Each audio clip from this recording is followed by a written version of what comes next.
Hello and welcome to the Sky Blue Times YouTube channel.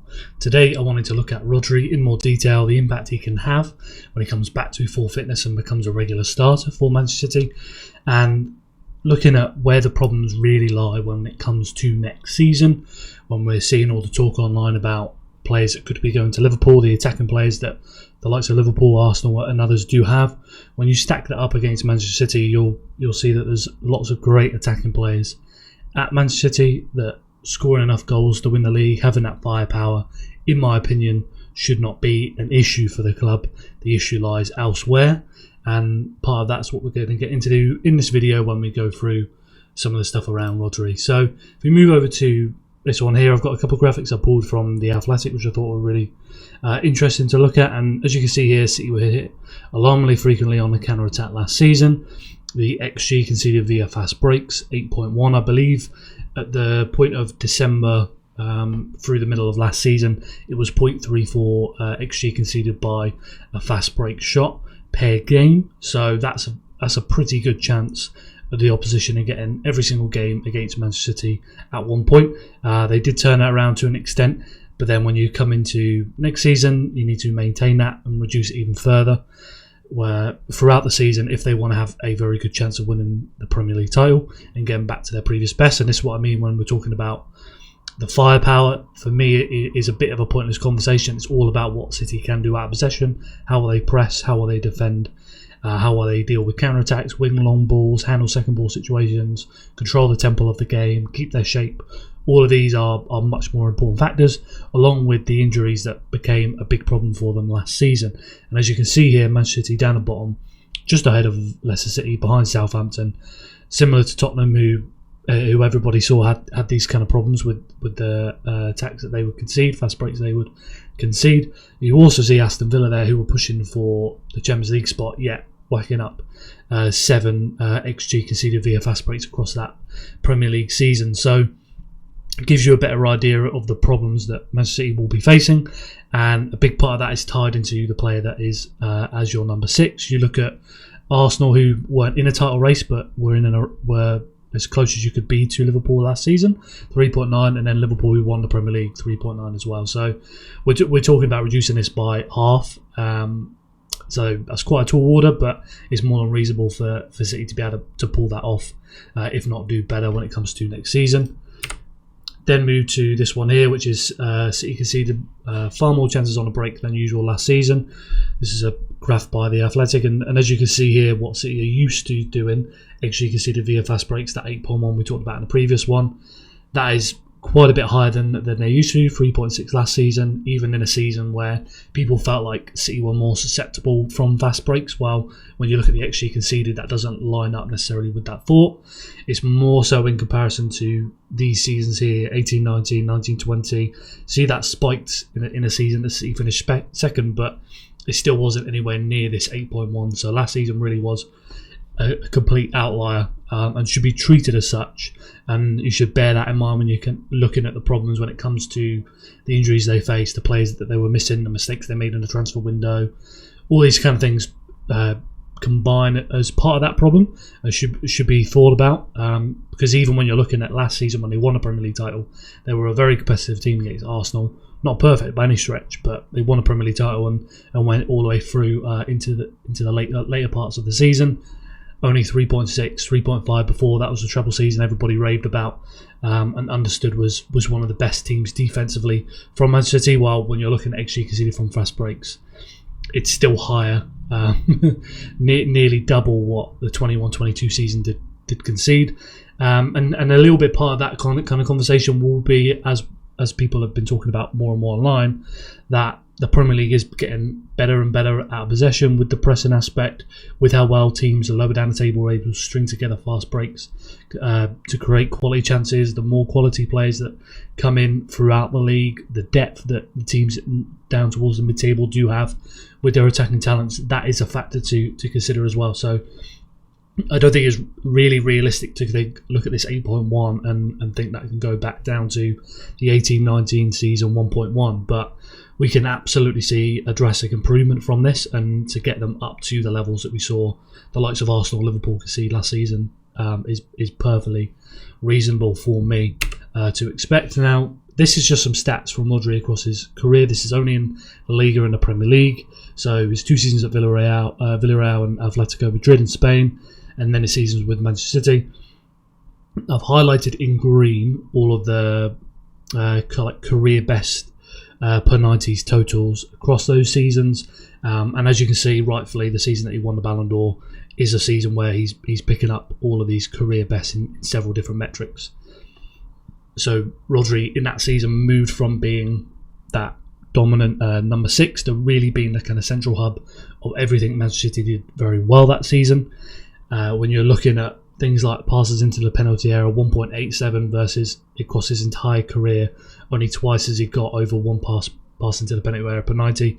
He's nearly at 2.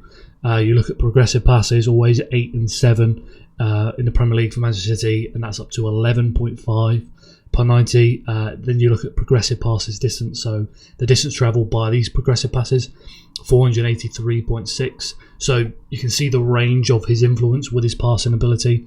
It's not just short passes in small spaces. He's able to make those passes, to make the kind of more like medium kind of distance chip balls out wide, the long switches, the long passes in behind. Rodri is that central hub for Manchester City last season, and only continued to improve across his time with the club. You look at progressive carries as well, 2.35, 2.33 in the last 2 seasons. So he's added that progressive carrying ability to his game as well, compared to what he was used to. You look at Spain, 0.78, 0.86, and then 1.49, 1.38, 1.34 in those first 3 seasons with the team. So he's added that ability to his game. You look at things like long passes, always putting up lots of numbers, particularly at City, over 9 long passes completed per game, per 90 minutes. You look at the completion rate, over 80% every single season. So Rodri is somebody that is central as a passer, connects every part of the team, has that range, the consistency to be able to make those passes and a high volume of those passes. The same extends to his ability off the ball. You look at aerial duels, 1 over 2 for every season apart from his last season. You look at the win rate in those aerial duels, near enough 70% in pretty much every single season there. You look at ball recoveries apart from the 23-24 season, 8 or 9 ball recoveries per 90 minutes across all of those most recent seasons. So this is somebody that is incredibly consistent, that is dominant not just as a passer, not just adding more to his game further forward in the kind of attacking midfield spots as he pushes more into becoming more of a number 8. But he is somebody off the ball that is dominant in winning those long balls, winning the aerial duels, and then handling the second ball situations, making it nice and neat and tidy, moving the ball along, keeping possession, and then obviously, as I mentioned, with the ball recovery. So this is somebody dominant in all aspects of the game, somebody that's only improved across his time at Manchester City. And when you're looking at somebody that is one of, if not the best in the world in the position, one of the best midfielders at the time, to lose somebody like that, especially in comparison to the other players that they do have in the team, it's no surprise it had a drastic impact, not just on the ball with how well Manchester City were able to break down teams and progress it, but then off the ball handling situations like the long ball, second ball situations that played them so many times, and a lot of teams were then able to, without City recovering the ball high at the pitch, without them being able to win those aerial duels, they were able to move the ball forward, find those spaces higher up the pitch, and then run at the City back line. So yeah, real big problem. And then obviously off the pitch, you're talking about somebody that is a leader. On the pitch, that is an organiser. It is a huge loss for the team. But then when we look to next season and we see some of his performances in the Club World Cup, you can see how quickly he can make an impact, and the impact that he's expected to have once fit going into next season. Just a little thing on that to bear in mind is we don't know how quickly he's going to come back. When it comes to the Club World Cup games, surprised me how quickly he was improving across those games, going from somebody that was misplacing a lot of passes, that wasn't moving very well. You think about the Bournemouth game, quite ginger in a way that he wasn't going directly into challenges, and being that kind of person that trusts their body on a pitch, versus how he looked towards the Juventus game, much improved. Slight concern with obviously him coming off against Al Hilal, but then when we're talking about a long injury like this, there are going to be niggles, there are going to be little kind of things that do pop up as you build yourself back up. So it's not going to be Rodri playing at his very best, playing at his Ballon d'Or level either. Certainly not until more December and into the new year. But just somebody playing at a good level, Rodri at a good level, is going to make a huge difference for this team. Now, we move over to this one. This is just some stats I pulled from the Club World Cup. You're looking at line breaker passes per 90 by the midfielders in the tournament, breaking the first line, second line, and the last line, the defensive line, per 90. And as you can see from Rodri, incredible numbers compared to the likes of Gundogan and Bernardo. We don't have Mateo Kovacic in this, but I'd expect him to be posting higher numbers than Gundogan and Bernardo from the numbers he was putting up with progressive passes last season. But that's still going to be much less volume than somebody like Rodri. Somebody like Nico, once eventually he settles into the role as playing as the holding midfielder and gets more adjusted to that, I think you'll then see an improvement from him, and he'll be a very viable backup number 6 in my opinion. And then, as you can see here, Cherki, 5 over the defensive line, really highlights his ability to progress the ball. Is all about attacking the opposition's last line. With the kind of balls that he can deliver. You think about that goal for Phil Foden. And then Tijani Reinders as well, a real standout, able to progress the ball forward, play the ball through the lines. All of these players more so than what we're used to seeing, the pairing of Gundogan and Bernardo, and then Mateo Kovacic alongside them. When you're looking at that kind of change with the passing ability, just swapping out the personnel, you can already see the difference that's going to make when we're playing teams that make it difficult to progress the ball, when you've got players that, like Gundogan and Bernardo, just aren't the same level of passes compared to Rodri, Reinders and others. This one here then separates those line-breaking passes into ones that went around the opposition block, through the opposition block, and then over the top.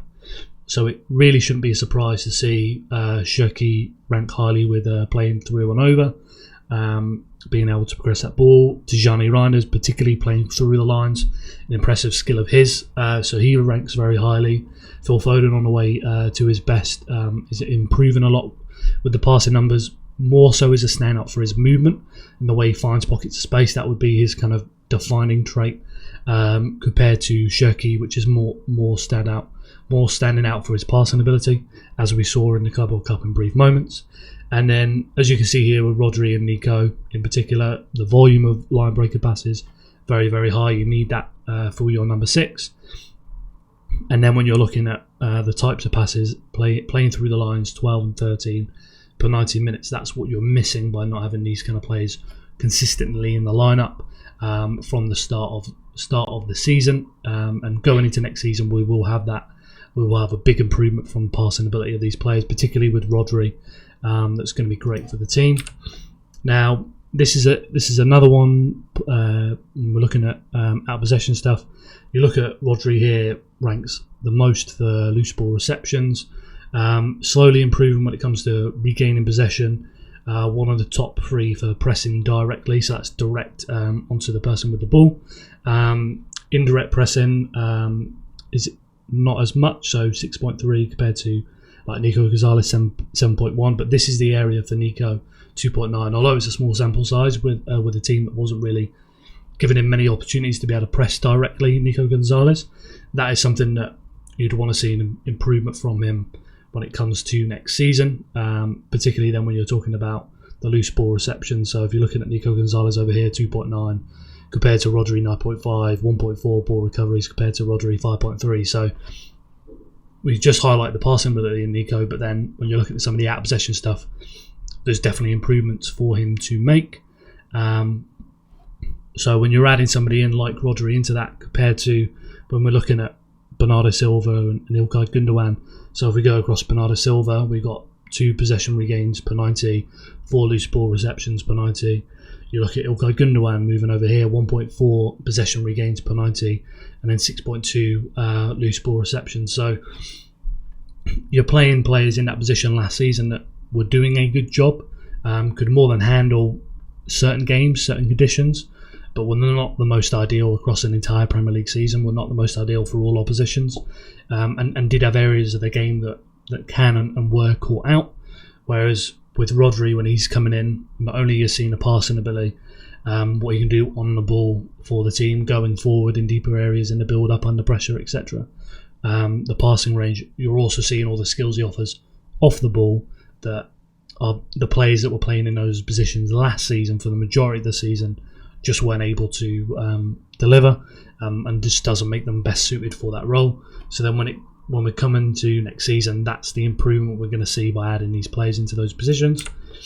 This is just another one looking at the same stats I pulled from Rodri earlier in the video, looking at his last 3 Premier League seasons, and then I've added Bernardo Silva, Gundogan, Kovacic, 2 seasons from Nico at Porto and Valencia, and then Tijani Reinders at AC Milan.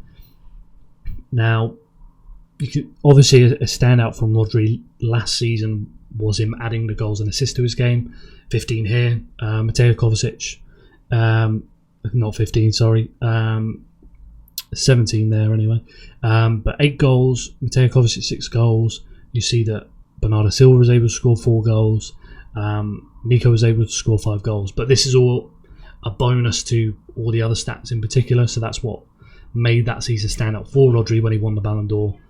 But then when you're looking at through balls, 15 penalty from Rodri, so he improved and added that aspect to his game. You then look at other players, so Mateo Kovacic was able to add that last season when he was stepping into the number 6, so that's one angle as to why he gave a good account of himself in the job and didn't do great in all areas, but he definitely did step up in that regard, playing those through balls. 15 to Tijani Reinders, 14, so he's somebody that will play a lot of those kind of passes as he comes into the midfield next season.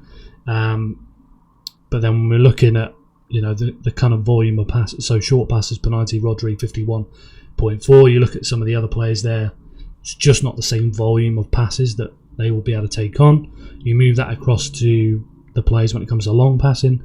Rodri over 9 for the last 3 seasons in the Premier League with City. You then look at Bernardo Silva 2.8, Gundogan 4.1, 2.8 for Kovacic. Not players particularly will play a lot of long passes. Nico at Porto 4.3, so he had a lot more long passes to his game, high percentage rate. But then when he was on loan at Valencia, his second season of his career as a senior player, only 2, was playing a lot more short passes. That season he was as a number 6, but as you can see in some of the other stats, really quite a conservative number 6, which you'd expect for somebody that's in their kind of first proper season out on loan in La Liga after going out on loan from Barcelona. You then look at some of the other stuff, passes into the final third, over 8 for Rodri, 11 in his most recent season. You then compare that to Bernardo Silva, 2.9, Gundogan, 4.3, 8.4, Mateo Kovacic. You can see there, so Kovacic again, as he pops up through a lot of these stats, didn't appear for the long passes, but he was able to help progress the ball into the final third quite a lot, stepping in as that number 6.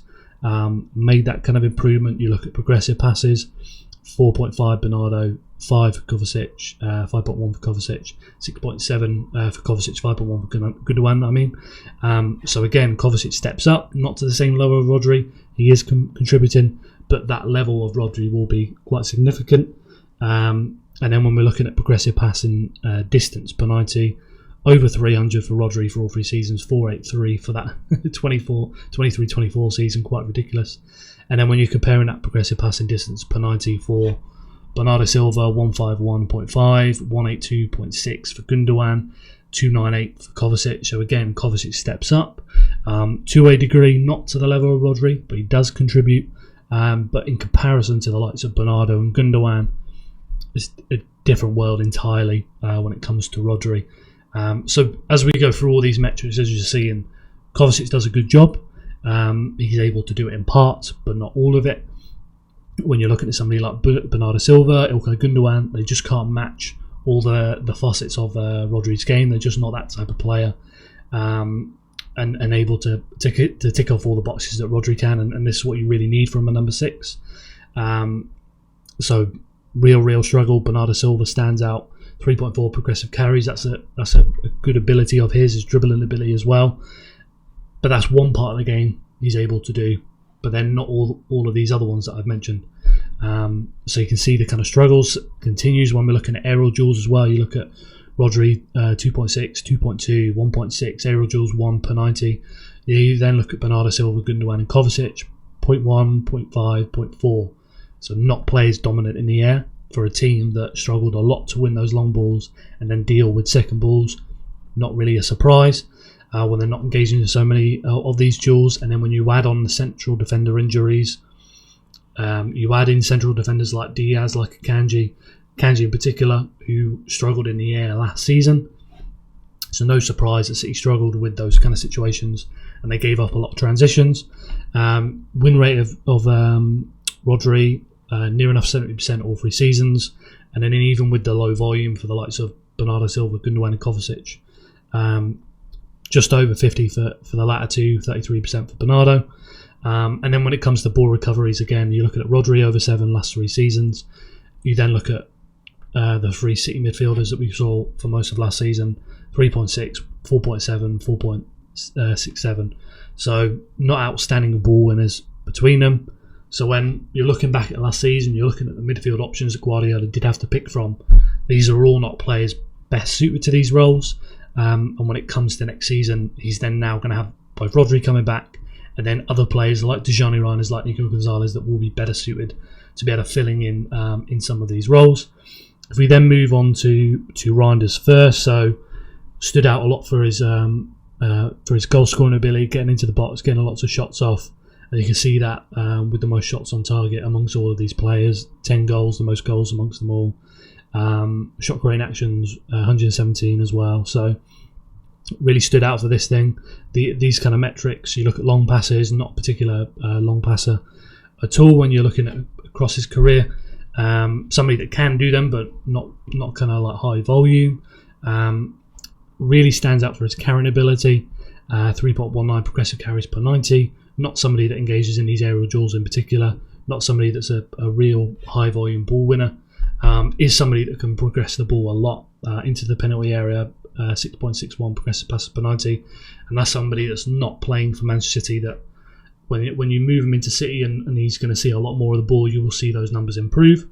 But this is all for a player that's great alongside a number 6 rather than in place of a number 6. So there are games he'll do a good job, and we saw in the Club World Cup that on the ball he can do a lot of these responsibilities, but then off the ball he's much more useful with his energy, with his carrying ability, to be moving around the midfield area and being that pass for the person that is in the number 6.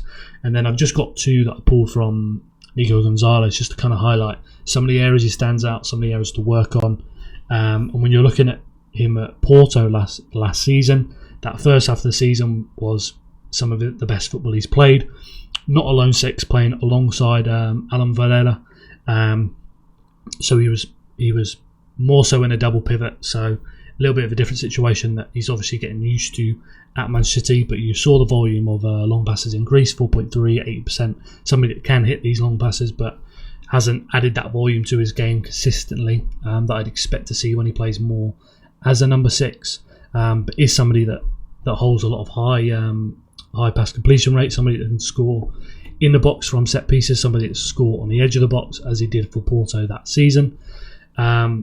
Not somebody that's playing a lot through balls just yet, so that's something to keep an eye on that you'd want to see more of. Progressive passes 7.13 per 90 with Porto that season. You'd expect those numbers to appear again at City when he plays more consistently as the number 6. And increase progressive passing distance, as you see here, 249.6, playing for a team that doesn't see a lot of the ball compared to what he would do at City. You'd expect those numbers to go up once his long passing volume increases as well. Somebody that can carry the ball but doesn't do it as much volume compared to somebody like Tijani Reinders, compared to somebody like Declan Rice at Arsenal. He's not that kind of long-legged carrier that can cover a lot of grounds carrying the ball. But he's still able to progress it like Rodri can. But it's something for him to improve across his City career. And then when it comes to in the air, so not in particularly good rates last season, but pretty much all of his other seasons, whether it's Barcelona, Valencia, his other season at Porto, the few minutes he played at Manchester City, he was somebody that was near enough 60% plus when it comes to aerial duel win rates. Gets involved in aerial duels, you can see here 1.81, 1.73, 1 per 90.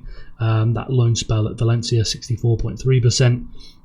More so on the ball recovery, so 4.56 for Porto, a team that don't really press anywhere high like City would, versus when he was playing for Valencia on loan as a sole number 6.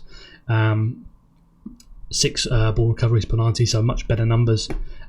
So when you're looking across these 2 seasons for Nico, you're seeing parts of his game when it comes to the aerial aspect, his ball recoveries, the passing ability that you've seen improved at Porto.